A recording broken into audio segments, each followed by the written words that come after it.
Good evening. This is Dr. John Bennett broadcasting from Miami.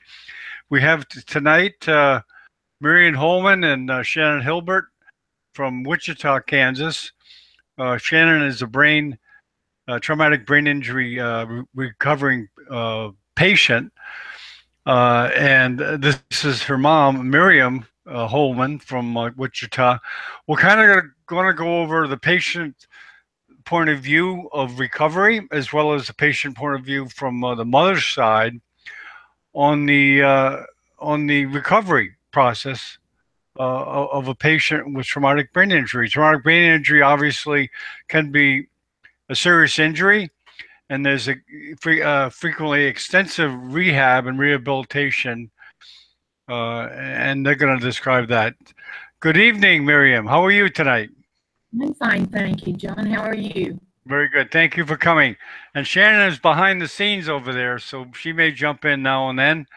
So, okay, I guess, we kind of did a run through last night, but we want to improve it tonight because this is pretty valuable information, I feel, for the patient community. Okay, let me just start off, Miriam, by repeating from last night. But um, when you first encountered Shannon, could you please describe it? When I first went to see her, Yeah, when you after first, okay, you know how you found out and what you did. You went to the hospital, and then your impressions of when you okay, went to the hospital. okay, well, I was working that day. It was a Saturday, and I was working at Pizza Hut. And in my office, we had to go through a security guard to get to our office. Well, the security guard had told the hospital that I had left for the evening, and I hadn't. I was still there, so I didn't hear about Shannon's accident. It happened at 5:30 in the afternoon, and I didn't hear about it until almost 8. So one of Shannon's friend's mother called me at work and told me that I should check into going to the hospital, that they felt like my daughter was in an accident. And oh my, what a blow that was. Shannon and I are very close. Her daddy was an alcoholic. He's deceased now, but we were thrown very close together for various reasons. And I just had me and my friends. I had a wonderful support group. But I got in the car. It was raining hard that night, and I don't remember a thing. Don't remember going through lights or anything to get to the hospital. I got there, and they took me into a quiet room, they called it, and they told me they'd come back and get me. And I thought, why are they taking me to this room all by myself?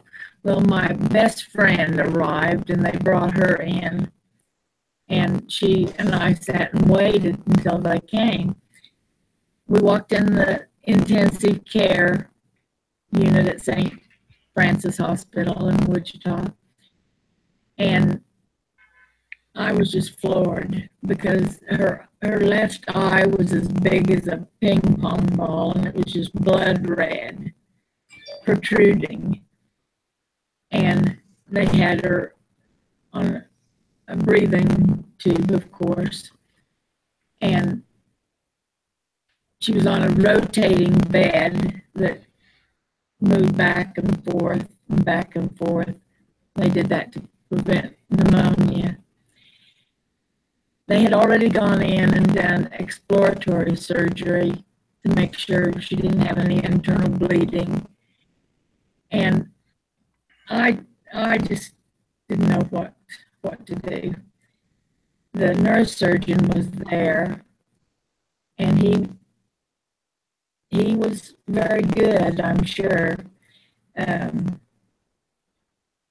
He couldn't give me any words of encouragement. He was very guarded what he said, because he wasn't sure what was going to happen, but he didn't give me any hope. And the first night I slept in the waiting room outside the pediatric intensive care. And I heard footsteps the next morning, and they stopped at the door, and he opened the door, and there was a neurosurgeon, and he said, "I'm sorry, Mrs. Hilbert, there is no change." And I said, "Okay, thank you." And a little Catholic nun sat over beside me, and I was crying, and she said, "Honey, have you talked to the Lord?" And I said, "Oh, yes, ma'am."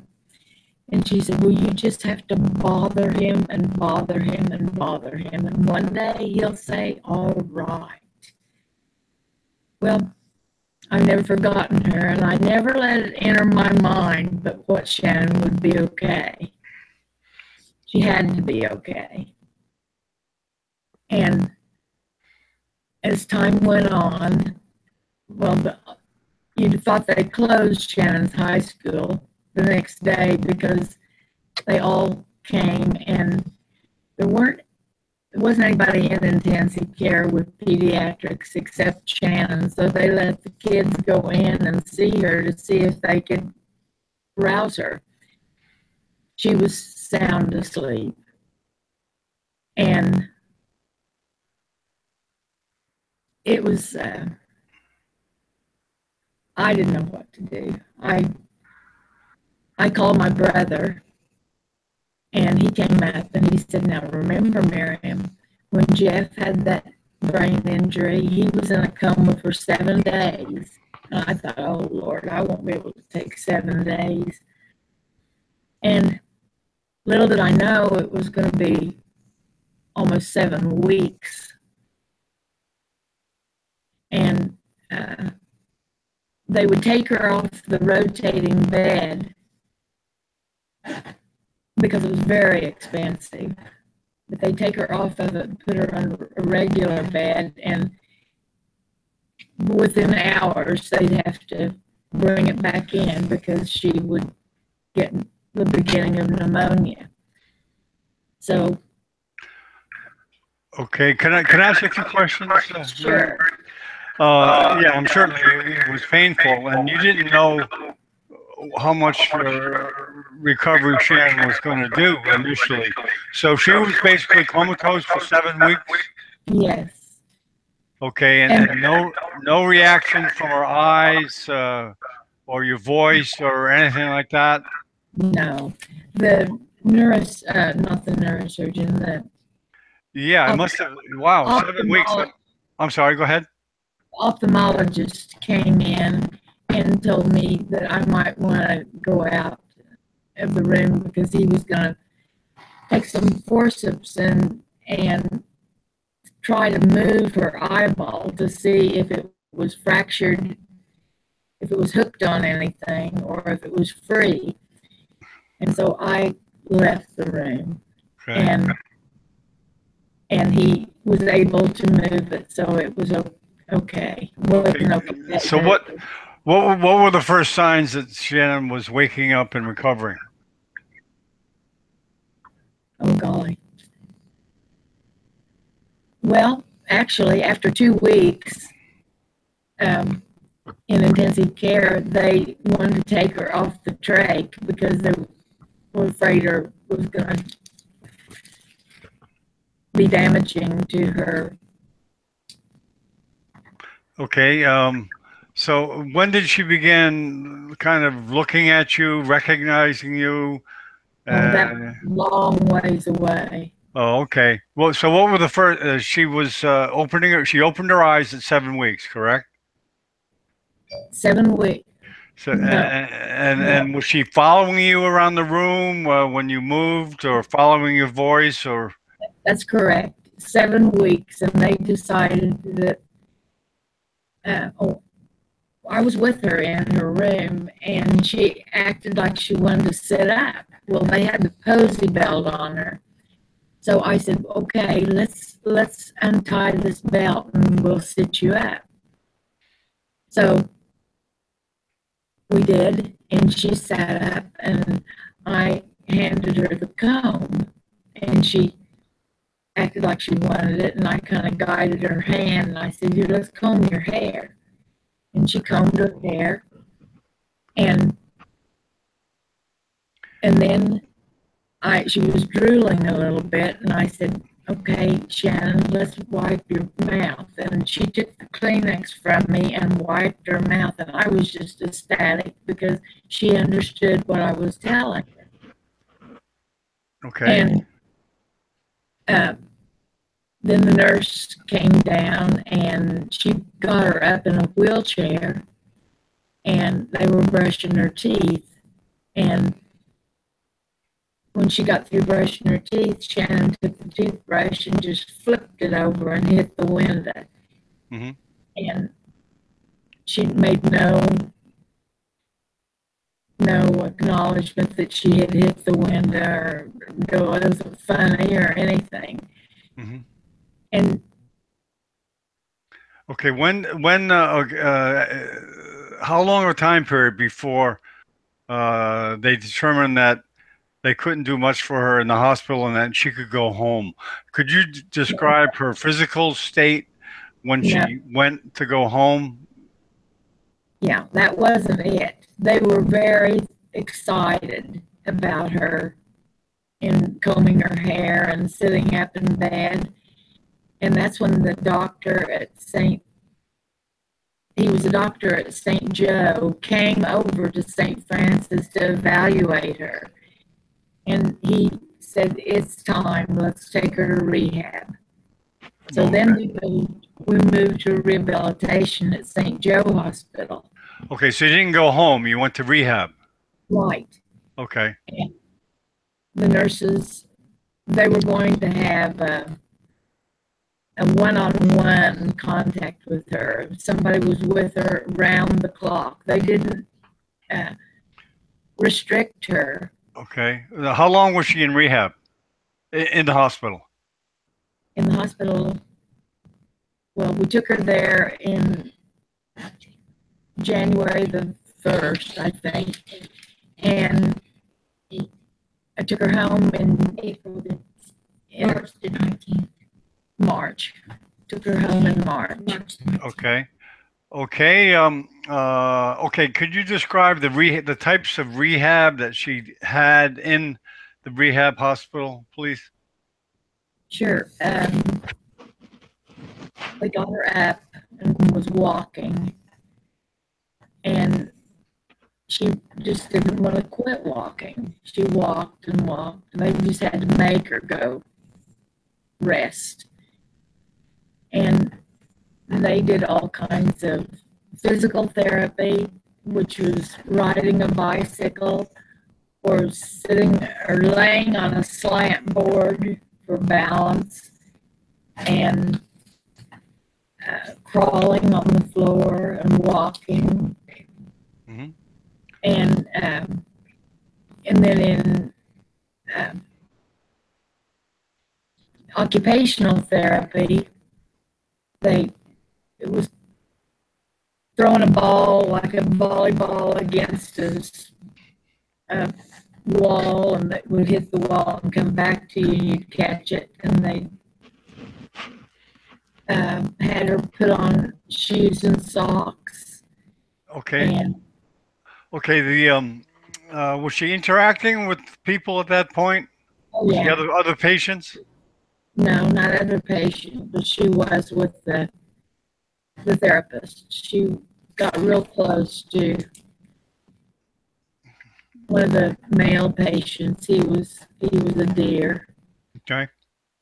Um, And did they have was there more than one patient in the rehab unit? She was one-on-one, correct, with the rehab, but she was with other patients around the room. In rehab, yeah.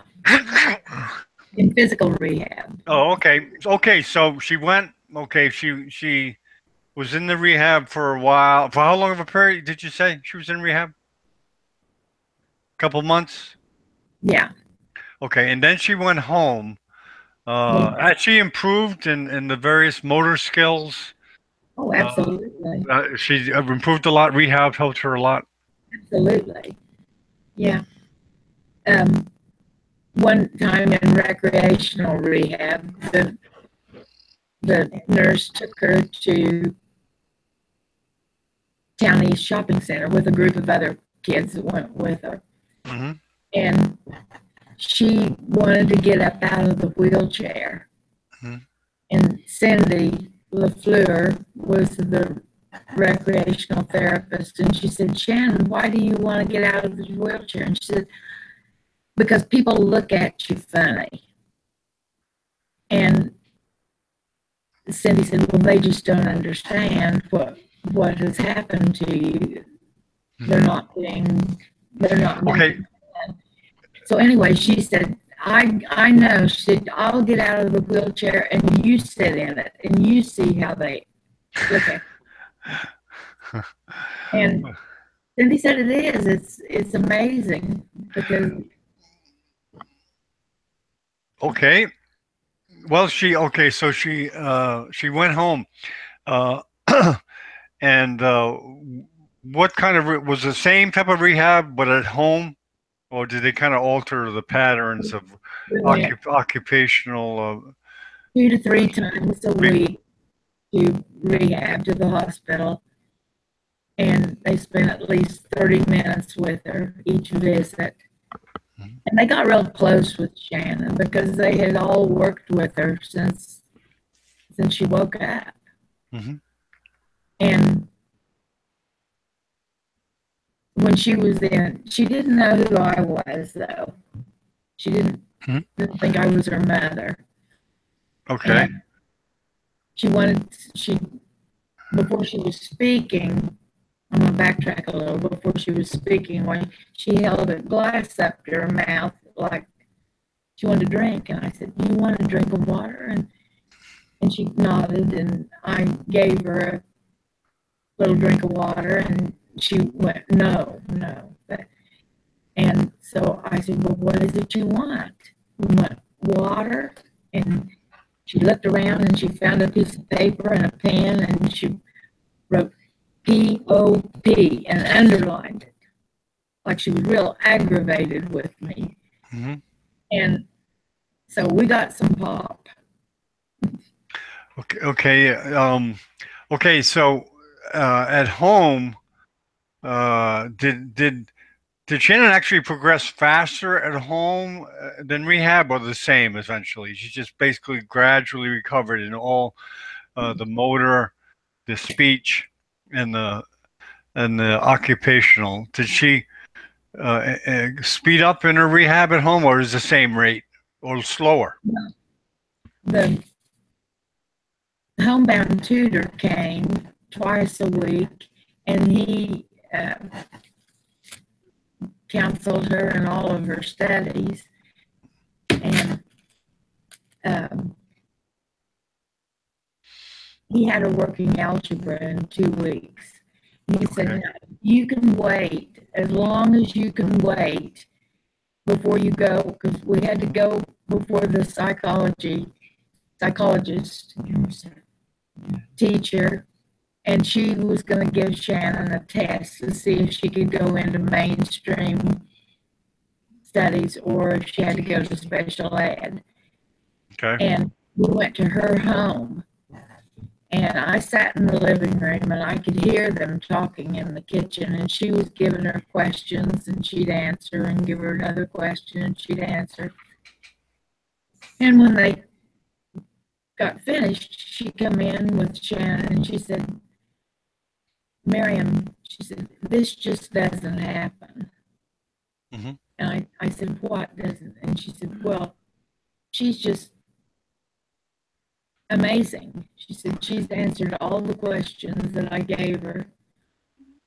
And Shannon just had lots of encouragement from a lot of key people Good. during her. Well, that's great. Well, just so the viewers can see how Shannon's recovering, could you have Shannon sit next to you, or just to kind of so I can talk to her.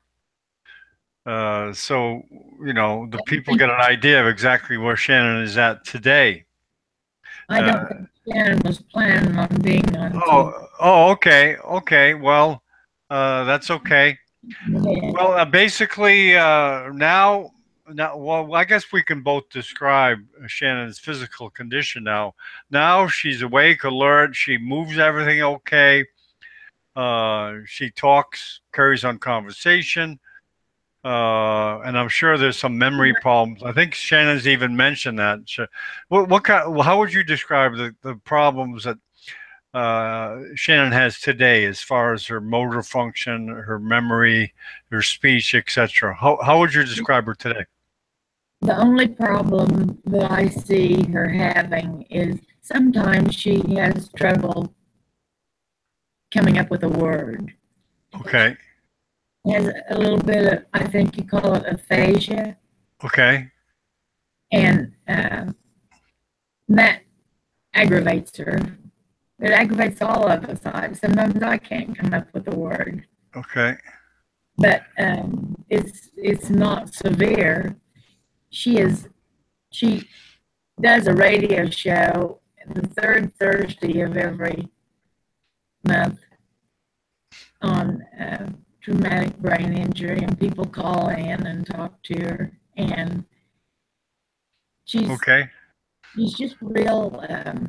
Okay. Well, very good. She won a national essay contest with Goodwill Industries, and she won a trip to Washington D.C. and I was so proud of her that day. She gave a speech to everybody in Houston at the International Goodwill Convention, and she had them all on their feet applauding her. Oh, great. That's great. Now, okay, before we close, Miriam, what would you say to mothers and family of brain trauma patients? What would you say to them? Well, you never want to be negative. You want to always be positive. That's hard to do sometimes, but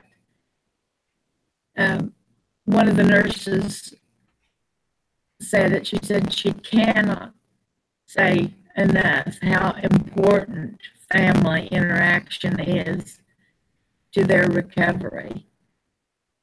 And I didn't think anything about it because that's just, we would have done it anyway if they hadn't told us that. Mm-hmm. Okay, well, just one quick question. In her recovery process, how often was she seeing the neurosurgeon? Once a month, once every 3 months, once every 6 months, and were they following her rehab? No, they weren't. They In weren't. fact, our neurosurgeon had a little problem. Okay. So no one was monitoring her recovery from the neurosurgical aspect? No. They determined, I guess, that they had done as much as they can, and her recovery would be up to her or to fate or to the higher power, whatever. We did, they had another neurosurgeon that worked with the original one, Mm-hmm. and he is the one that had her come back in June, and we had her head, her depressed skull fracture, had the bone elevated, and they put a plate in her hand. But that was a different neurosurgeon, and he was great. Okay, very good. But no, they didn't monitor after, they didn't come to see her or anything after they transferred. So you would have liked that to happen more often, a neurosurgeon kind of. I'd like to have had some contact with them, but Okay. Okay, yes. okay, very good. I thank Thank you, Marion, for talking to us. And I highly encourage. One of the great things I think about this type of video platform, especially as far as patients are concerned, it allows patients to interact. I think the potential has been realized of this platform of patients interacting with other patients without having to travel, because as you know, I'm sure it was very inconvenient for you to stop your work and to take Shannon here, to take Shannon there.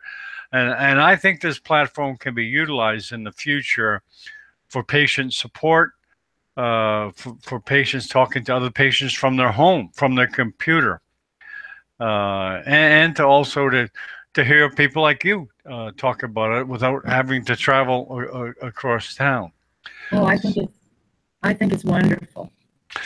Well, Yeah. okay, very good. I'm sorry that Shannon couldn't come on, but I'm sure we'll see her again in the future with future programs of the I'm sure of the she'll be there with bells on.